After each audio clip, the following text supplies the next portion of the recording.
Hey, this is Andy Brown. I'm the head instructor at the Climer School of Real Estate, and this is part of my Real Estate Experts video interview series to help whoever out there is fortunate enough to stumble upon this series.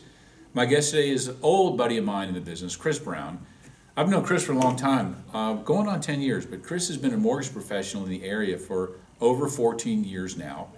Currently, he works for a company in Lake Mary called Certified Mortgage Planners. Yep. He was also set a record with National Mortgage Professionals magazine, which is a nationwide industry publication. They actually tapped him 5 times in a row as one of the most influential mortgage professionals in the country under the age of 40. 5 times in a row. That really blows me away. That's quite an accomplishment. Thank you. That's not going to happen again, though, right? Never again. Yeah. Well, welcome to the club, by the way. And he's also the head coach at Feet to the Fire Coaching, or feettothefirecoaching.com, which is a high sales performance and training company here in town.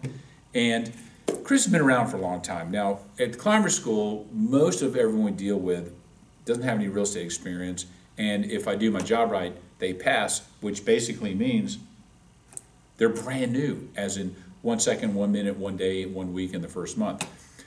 Chris works with, I believe, some of the most successful agents and real estate teams in Central Florida. So I asked him to sit down and talk very briefly. You know, for those of you who want to be extremely successful and have a long career, make a lot of money, do things the right way. Chris, what can you tell my audience? What are the 3 biggest common threads that you see with the most successful agents and teams, the ones who not only survive, but really thrive around here? That thrive in any in any kind of market. Any kind of market, right? Because you know how I feel about that. Market doesn't matter. No such thing as a bad market. That's right. So it's just a different market. So one of the things I've heard you say probably 100 times, Andy, is that the real education begins the day after one gets their license. Oh, I've probably said that a million times. Yeah. And I believe that, by the way. That is when the real education starts. And it's no different in the mortgage business. You know, when we first get licensed, it's kind of like that dog that catches a car. Now what? You know, they'll chase them all day long. But now we've caught the car. Now what do we do? I forgot I've heard that. I've heard that before. It's like, now what? Yeah, exactly. So now we got to figure out, all right, well, what are people doing that illustrate the place we want to have in real estate? So I'd say probably the first mistake that people make is they stop pouring into themselves. What do you mean? What do you mean by that? Because our business will only grow as long as we're growing. If we stop growing, we're putting an artificial ceiling on the growth of our business. So we need to continue to pour into our own lives and our own ability to perform, and not stop at the point that we get a real estate license or a mortgage license. I agree. Well, you and I, even now, I mean, we trade books back and forth via Audible, right? Yep. Yeah, and it's to me, it's critical. It's critical. I personally hate feeling like I'm stagnating. Well, and the moment we stop growing, we start dying. I mean, everybody's probably heard that expression. That transcends sales performance or even real estate. But the second thing is recognizing that as human beings, we've all got strengths and weaknesses. And personally, I've got a very short list of things that I'm really good at. I agree. And, I'm sorry. I couldn't resist. A very long list of things. I agree. No, I'm sorry. That I'm not good at. But by definition, if we're spending our time developing our weaknesses, what we end up with at the end of our life, Andy, is very well developed weaknesses. And I've noticed most people are so much more comfortable focusing on their weaknesses. Well, we've been fed this for a very long time that we need to be well-rounded. And while we need to be able to speak to some things, that doesn't need to be our focus. We're all wired in a way that we're something that we're really good at. Well, let's focus on those things that we're really good at, develop those, and then that leads into the third thing that I see high performers do is they enlist support. Yeah. They define that list of things they're good at and things they're not, and they enlist support to hire people to do those things that they're not good at. Now, for example, people that get into real estate frequently are very good and comfortable with people. Well, there are some folks that just scares them to death. You've probably heard that the biggest fear is speaking in front of people. The second biggest fear is death. Right. So most people would rather be the one in the coffin than the one giving the eulogy. So if that, oddly true, by the way, so if even that's though it's a joke. So if that's the case, then let's find those that would rather be supportive and in the background to help do those administrative things that, as people that enjoy being in front of people, don't enjoy doing.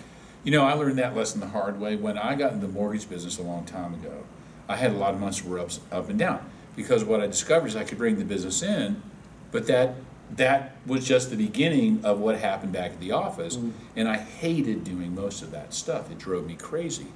But at the time, because I was younger, my ego would not let me bring in a partner.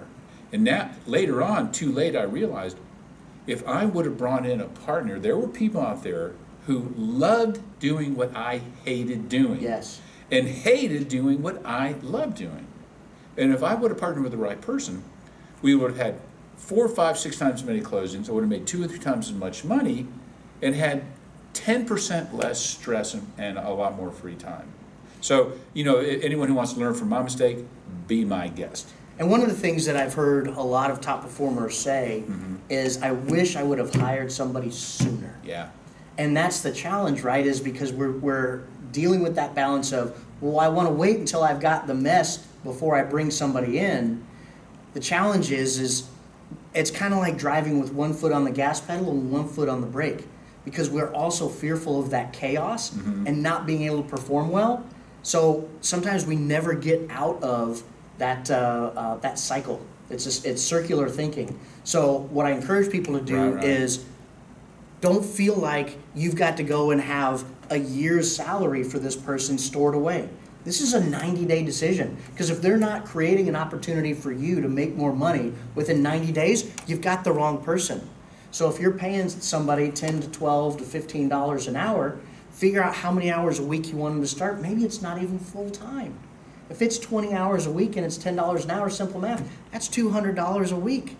So for $800, you can have somebody for 30 days to see if they're even the right person. So it's not like you got to have 10 grand set aside. That makes sense.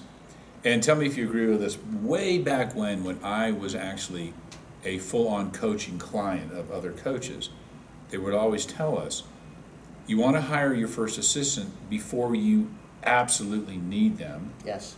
And they also told us, as you're building up, you want to be at least a half assistant more than you actually need, which I guess I interpret as, you don't want to be playing catch up once the crunch is on. Yeah, I couldn't agree with that more. Okay. Because capacity is static, volume is dynamic, it changes, right? So you want to make sure that you're staying ahead of that curve. And if you get to the point where the wheels are starting to get wobbly and then looking to hire somebody, you've waited too long. All right. Chris, this was awesome.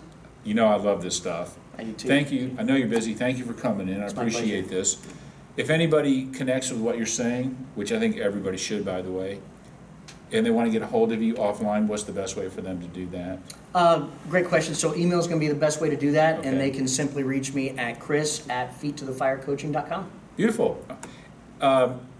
Any chance I can impose maybe in the near future and pull on you to do another video later on? Andy, I love the passion that you have for your students, and if there's an opportunity to serve alongside, I'd be glad to do so. All right. I'm going to hold you to that. Thanks All right. again. Thanks, man. All right. Thanks, everybody. Thank you. Bye-bye.